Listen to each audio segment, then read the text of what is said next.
Assalamu alaikum, dobrodošli u 7. dio knjige Život Muhammeda sallallahu alaihi wasallam, autor Hazreti Mirza Bashiruddin Mahmud Ahmad, Halifatul Mesih II za Ahmedija muslimansku zajednicu. Kao što sam već najavila na kraju 6. dijela, u ovom dijelu možete gledati odbrambeni plan časnog poslanika, temelj islamske vlade u Medini, bitka na Bedru, ispunjeno veličanstveno predskazanje.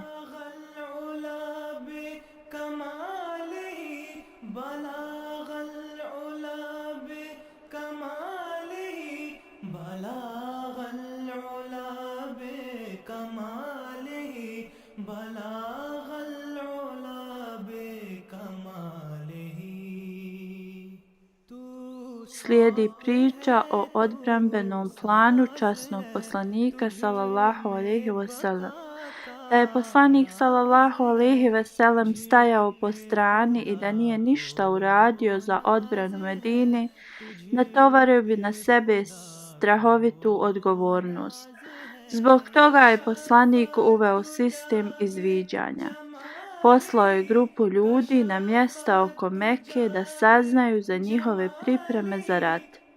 Tu i tamo je bilo događaja, tučnjave i bitke između ovih grupa i Mekanlija. Kršćanski pisci kažu da su ovi ispadi započeti od poslanika sallallahu alejhi ve sellem i da je zato u ratovima koji su proistekli on bio agresor. Ali mi pred sobom imamo 13 godina nasilja Mekanlija, njihovih spletki za izazivanje neprijateljstva naroda Medine protiv muslimana i prijetnji o napadu same Medine. Kogod sve ovo pamti ne može optužiti poslanika sallallahu alejhi ve sellem da je on odgovoran za prekretanje ovih događaja. To što je poslao grupu muslimana radi izviđanja bilo je u samoodbrani. 13 godina nasilja bilo je dovoljno opravdanje da se muslimani pripreme za samoodbranu.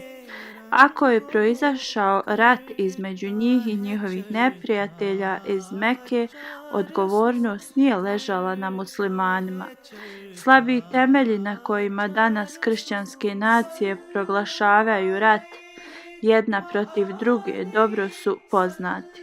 Da je pola onoga što su Mekanlije učinili muslimanima učinjeno danas evropskom narodu, oni bi osjećali opravdanim da idu u rat.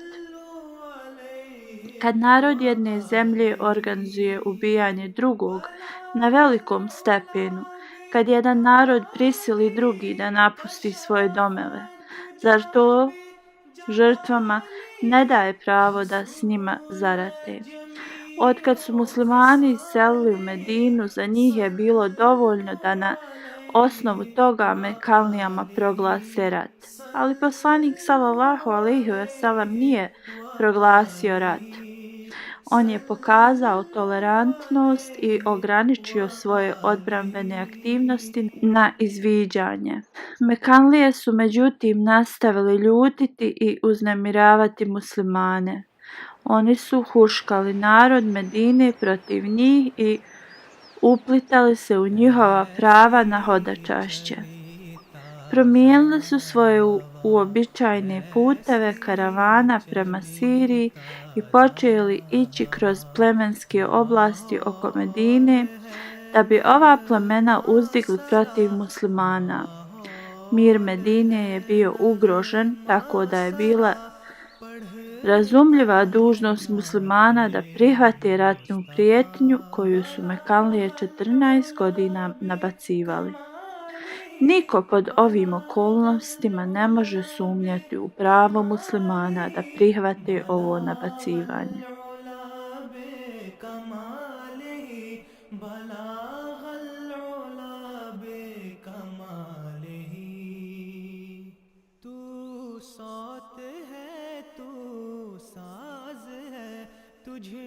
Slijedi priča o temelju islamske vlade u Medini. Dok se poslanik sallallahu alejhi ve sellem bavio izviđanjem, nije zanemario normalne i duhovne potrebe svojih sljedbenika u Medini. Velika većina ljudi Medine postali su iskreni muslimani i svojim postupcima i unutrašnjom vjerom. Neki su prihvatili islam licemjerno. Poslanik sallallahu alejhi ve sellem je zato počeo uvoditi islamsku formu vlade među svojim malobrojnim sljedbenicima.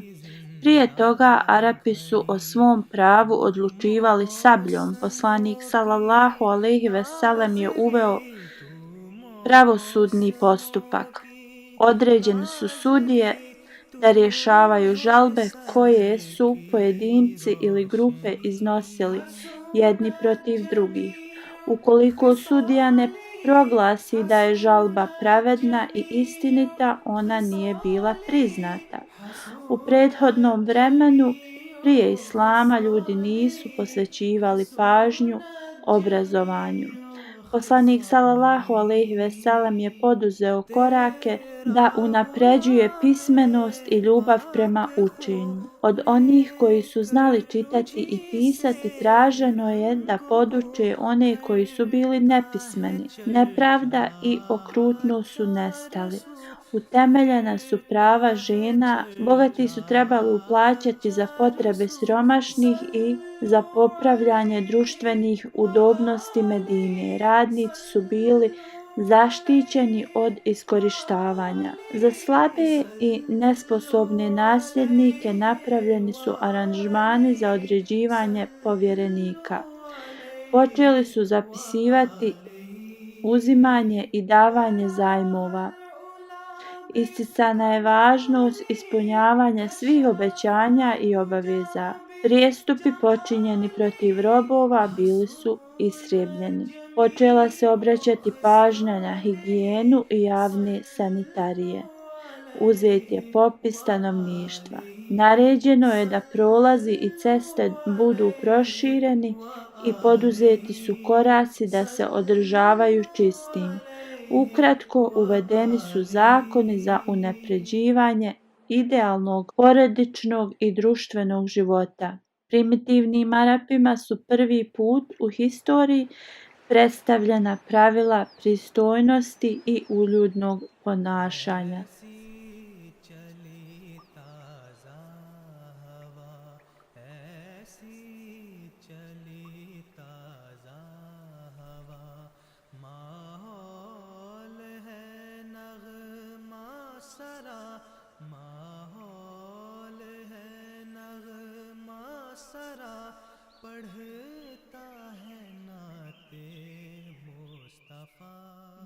Slijedi priča o bitci na Bedru. Dok je poslanik sallallahu alejhi ve sellem pravio planove za praktično uvođenje zakona koji su trebali služiti ne samo njegovom dobu, nego cijelom čovječanstvu za sva vremena, ljudi Mekke su pravili svoje planove za rat. Poslanik sallallahu alejhi ve sellem je pravio plan za zakon koji je njegovom narodu i svim drugima trebao donijeti mir, čast i napredak. Njegovi neprijatelji iz Mekke pravili su plan za uništenje tog zakona. Mekanski planovi su na kraju doveli do bitke na Bedru. Bilo je to 13. mjeseca poslije hidžre. Trgovački karavan predvođen od Ebu Sufjana vraćao se iz Sirije. Pretvarajući se da štite ovaj karavan, Mekanlije su podigle ogromnu vojsku i odlučile da je pošalju u Medinu. Časni poslanik sallallahu alejhi ve sellem je saznao za ove pripreme. Također je primio objavu od Boga, koje su govorile da je došlo vrijeme da se neprijatelju uzvrati istom mjerom. S nekoliko svojih sljedbenika je otišao izvan Medine. Niko u to vrijeme nije znao hoće li se ova grupa muslimana morati suočiti s karavanom koji je dolazio iz Sirije ili s vojskom koja je dolazila iz Mekke. Ova grupa je brojala oko 300 ljudi. Trgovački karavan se u to vrijeme nije sastojao samo od kamila, natovarenih robom, nego je također uključivalo naoružane ljude koji su čuvali karavan i pratili ga tokom putovanja.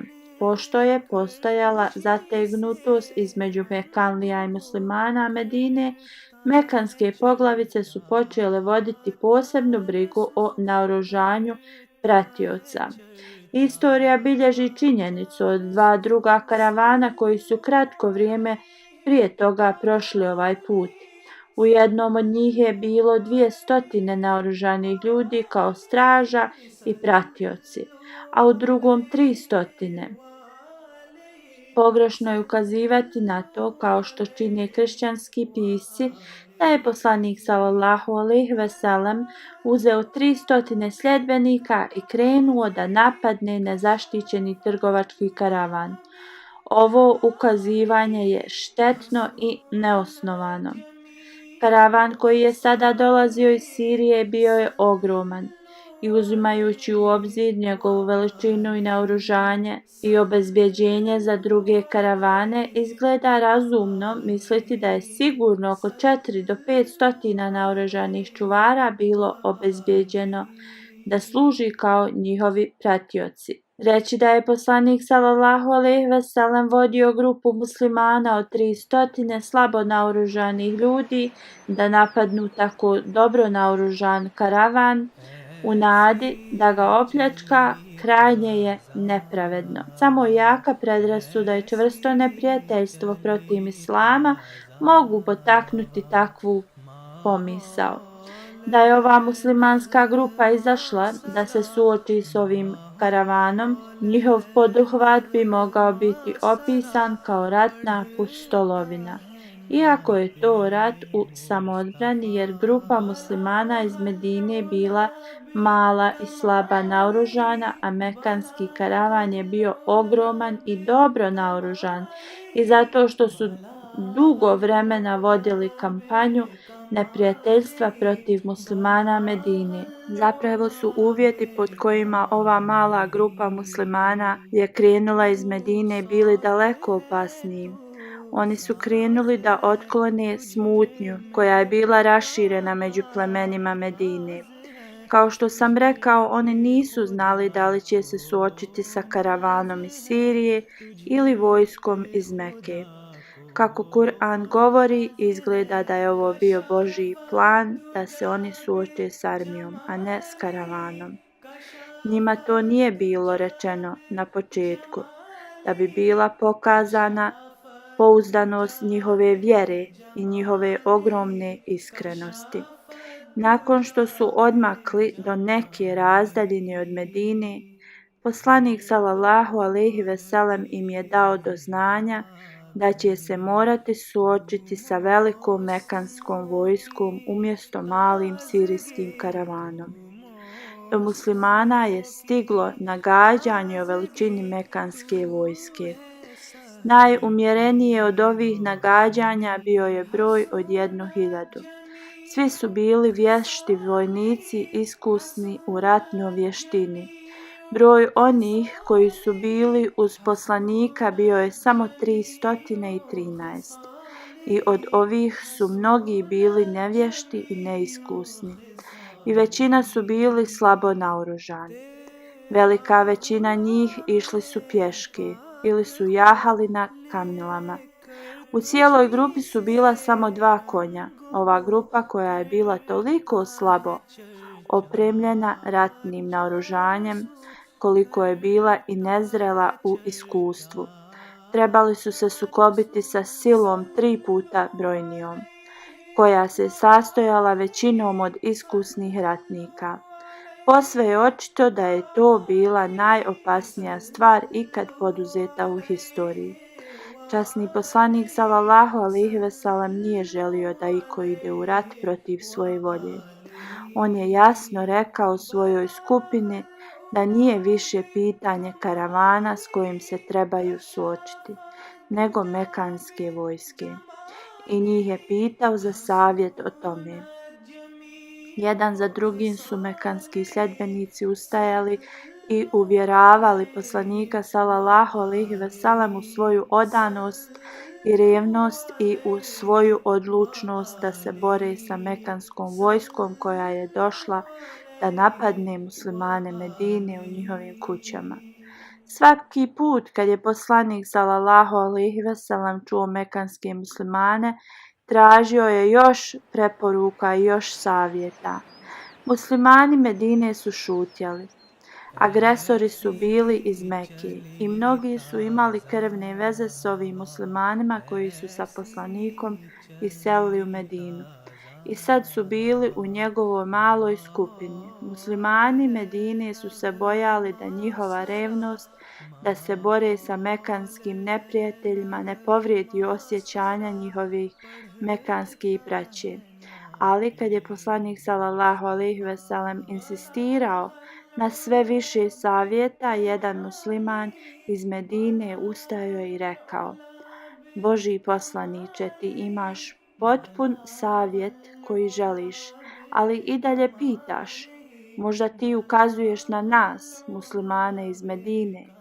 Je li to istina? Jeste, rekao je poslanik sallallahu alejhi ve sellem.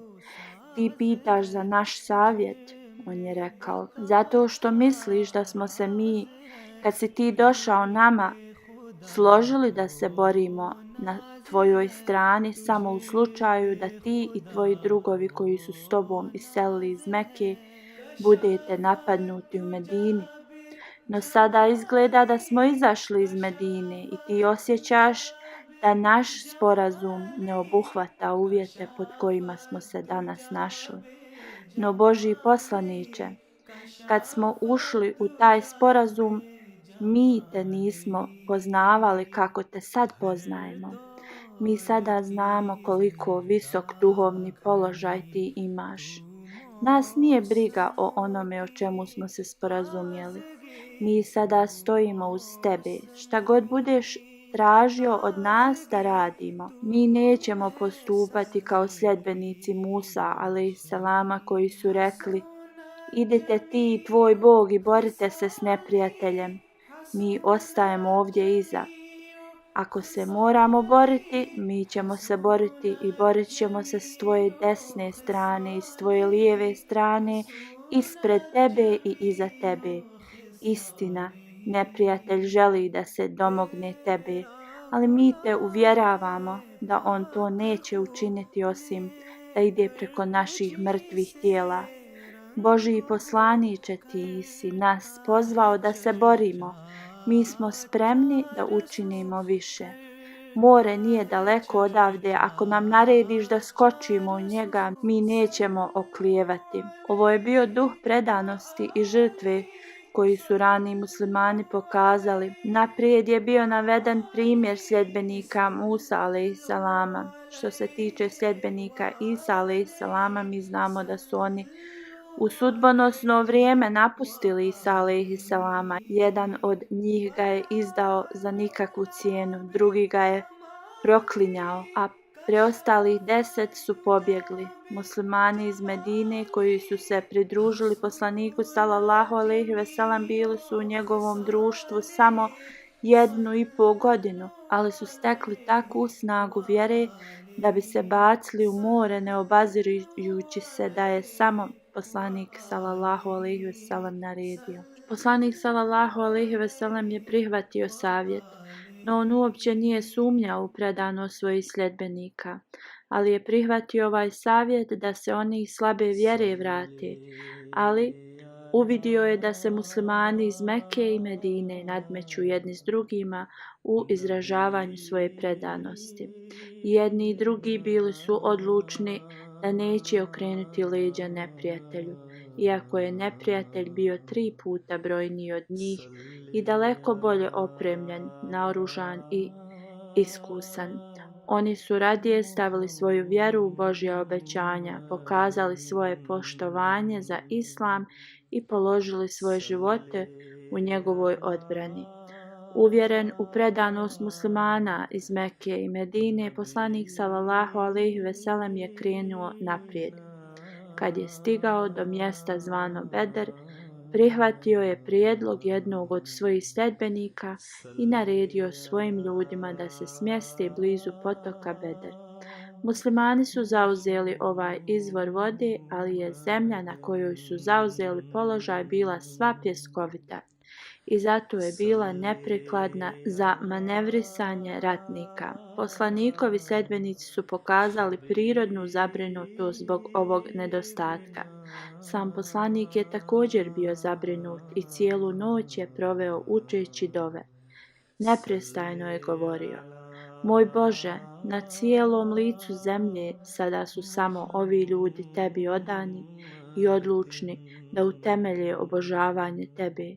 Moj Bože, ako ovi ljudi umru danas od svojih neprijatelja u ovoj bitci, ko će ostati iza njih da veliča tvoje ime? Bog je čuo njegove dove. Preko noći je pala kiša i pjeskoviti dio polja koji su muslimani zauzeli postao je vlažan i tvrd.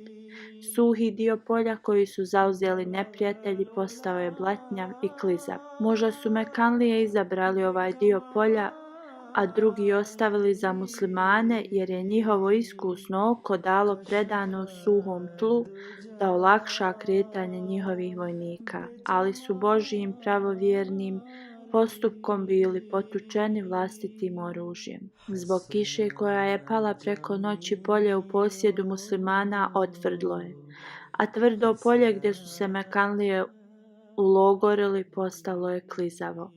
U toku noći poslanik je dobio radosnu vijest od Boga u kojoj je bilo rečeno da će određeni pojedinci neprijatelja biti ubijeni. Također mu je objavljeno mjesto na kojem će oni pasti mrtvi. Oni su umrli kako su bili imenovani i pali su gdje je bilo predskazano. U samoj bitci ova mala grupa muslimana pokazala je zadivljujuću smjenost i predanost. Jedan događaj o ovome dokazuje. Jedan od nekoliko generala koji je muslimanska vojska uključila bio je Abdurrahman bin Auf, jedan od poglavica Mekke i iskusan vojnik na svoj osobit način. Kad je bitka počela, on je pogledao na svoju desnu stranu, pa na lijevu, da vidi kakvu vrstu pomoći ima. Na svoje iznenađenje uvidio je da na obje svoje strane ima samo dvojicu momaka iz Medine. Srce mu je klonulo i sam je sebi rekao: svaki general treba pomoć sa strane, pogotovo danas. No ja imam samo dvojicu nezrelih dječaka. Šta ja mogu s njima uraditi? Abdurrahman bin Auf kaže da je jedva završio ovo što je sebi govorio kad je jedan od dječaka dotaknuo njegov bok svojim laktom. Kad se je sagnuo da čuje dječaka, ovaj je rekao: tetak, mi smo čuli za jednog po imenu Ebu Džehel, koji je uznemiravao i mučio poslanika sallallahu alejhi ve sellem. Ja želim da se borim s njim. Reci mi gdje je on? Abdurrahman još nije odgovorio na ovo mladićevo ispitivanje kad je njegovu pažnju također privukao dječak na drugoj strani, koji ga je pitao isto. Abdurrahman je bio jako iznenađen hrabrošću i odlučnošću ove dvojice dječaka. Jedan zreo vojnik nije mogao izabrati komandanta neprijatelja za lični sukob. Abdurrahman je podigao prst da upre na Ebu Džehela, naoružanog do zuba, koji je stajao iza linije, zaštićen dvojicom starijih generala sa izvučenom sabljom. Abdurrahman nije ni spustio svoj prst kad su dvojica dječaka provalili u redove neprijatelja, pravo na svoju izabranu metu. Napad je bio iznenada. Vojnici i čuvari su bili skamenjeni. Napali su dječake. Jedan od dječaka je izgubio ruku, ali se oni nisu obeshrabrili. Oni su sa takvom žestinom napali Ebu Džehela da je ovaj veliki komandant pao na tlo smrtno ranjen. Iz žarke odlučnosti ove dvojice dječaka možemo prosuditi kako su pokorni sljedbenici poslanika sallallahu alejhi ve sellem i stari i mladi bili izazvani okrutnim progonjenjem koji su oni i poslanik sallallahu alejhi ve sellem bili izvrgnuti. Mi o njima samo čitamo u historiji, pa smo ipak duboko dirnuti. Nije čudo da odlučnost ljudi iz Medine je bila toliko velika da učine odmazdu za nepravdu učinjenu poslaniku i muslimanima Mekke. Oni su samo tražili priliku da mekanskim mučiteljima kažu da ako muslimani nisu uzvratili, to nije bilo zato što su bili nemoćni. To je bilo zato što im to od Boga nije bilo odobreno. Kako je ova mala grupa muslimanske vojske bila odlučna da umre boreći se, može biti procijenjeno iz drugog događaja. Bitka još nije bila započela kad je Ebu Džehal poslao beduinskog poglavicu muslimanskoj strani da izvijesti o njihovom broju. Ovaj poglavica se vratio i izvijestio da je muslimana bilo 300 ili više. Ebu Džehal i njegovi sljedbenici su se obradovali. Mislili su kako su muslimani lahak plijen. Ali, rekao je beduinski poglavica, moj savjet tebi je nemoj se boriti s ovim ljudima, jer svaki od njih je izgleda odlučio da umre. Ja nisam vidio ljude, nego smrt, da je jaše na kamilama. Beduinski poglavica je bio u pravu. Oni koji su spremni da umru, ne umiru lahko. Slijedi priča o ispunjenom veličanstvenom predskazanju. Približavalo se vrijeme bitke. Poslanik sallallahu alejhi ve sellem je izašao iz male kolibe u kojoj je učio dove i najavio je: vojske će sigurno biti poražene i okrenut će leđa. Ovo su bile riječi objavljene poslaniku sallallahu alejhi ve sellem još prije u Mekki. Očito su se odnosile na ovu bitku. Kad je okrutnost Mekanlija dostigla svoju krajnju granicu i muslimani se iselili na mjesto gdje mogu imati mir, poslaniku sallallahu alejhi ve sellem su od Boga bile objavljene sljedeće riječi: a zaista su narodu faraona došli oni koji upozoravaju. Oni su odbili sve naše znakove. Zato smo ih mi kaznili kao što kažnjava silni i mudri. Da li su nevjernici bolji od njih ili za vas ima jemstvo u spisima vašim? Zar oni da kažu mi smo skupina koja uzvraća? Sigurno ove skupine će uskoro biti poražene i okrenut će leđa. Inače za njih je obećanje u Sahatu. I taj Sahat će biti najteži i najviše gorak. Zaista će griješnici u uništenju i bezumlju biti. Na dan kad budu na svojim licima u vatru odvučeni. Kušajte okus džehennema. Sura 54, ajet 42 do 49. Ovi ajeti su dio sure Al-Kamar, a ova sura je prema svim izvještajima bila objavljena u Mekki. Muslimanski učenjaci stavljaju datum njene objave negdje između 5. i 10. godine poslanikovog poslanstva, to jest najmanje 3 godine prije hidžre, to jest godine poslanikove sallallahu alejhi ve sellem selidbe iz Mekke u Medinu. Vjerovatnije je da je ona bila objavljena 8 godina prije. Evropski stručnjaci imaju isto mišljenje. Prema Noldeku, cijela ova sura bila je objavljena 5. godine poslanikovog poslanstva. Very misli da je ovaj datum malo preran. Prema njemu, ova sura pripada 6. ili 7. godini prije hidžre. Ukratko, i muslimanski i nemuslimanski stručnjaci su se složili da je ova sura objavljena nekoliko godina prije hidžre. Vrijednost mekanskih ajeta u smislu predskazanja je neosporan. U ovim ajetima je jasan nagovještaj onog što čeka Mekanlije na bojnom polju Bedra. Jasno je predskazana sudbina koju će doživjeti. Kad je poslanik sallallahu alejhi ve sellem izašao iz svoje kolibe, On je neprestano ponavljao opis u predskazanju sadržanom u ovoj mekanskoj suri. Mora da se posjetio na mekanske sure dok je učio dovu u kolbi. Učeći jedan od ovih ajeta, posjetio je svoje sljedbenike da je sahat obećan u mekanskoj objavi došao. I sahat je zaista došao. Poslanik Isaija predskazao je upravo ovaj sahat. Bitka je počela, iako muslimani nisu bili spremni za to i nemuslimanima je bilo savjetovano da ne uzimaju učešće u njoj. 313 muslimana, većina njih neiskusnih i nenaviknutih na ratovanje, i skoro svi bez opreme, stajali su pred brojem 3 puta većim.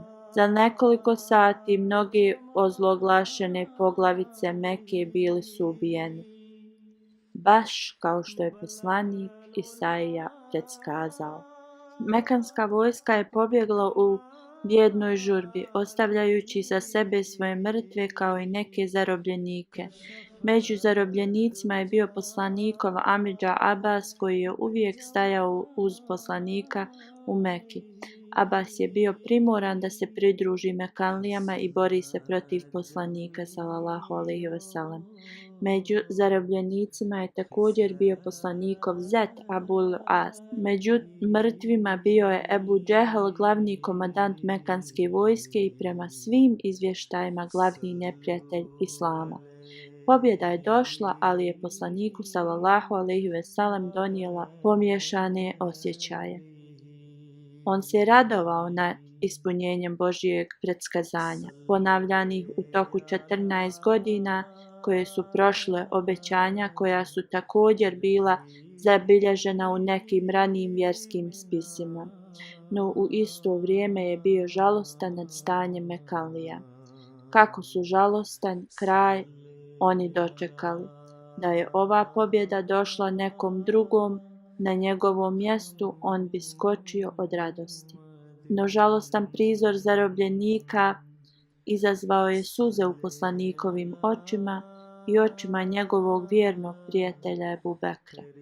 Omer radijallahu anhu, koji je naslijedio Ebu Bekra radijallahu anhu kao drugi halifa Islama, vidio je ovo, ali nije mogao razumjeti. Zašto poslanik sallallahu alejhi ve sellem i Ebu Bekr radijallahu anhu plaču nad pobjedom?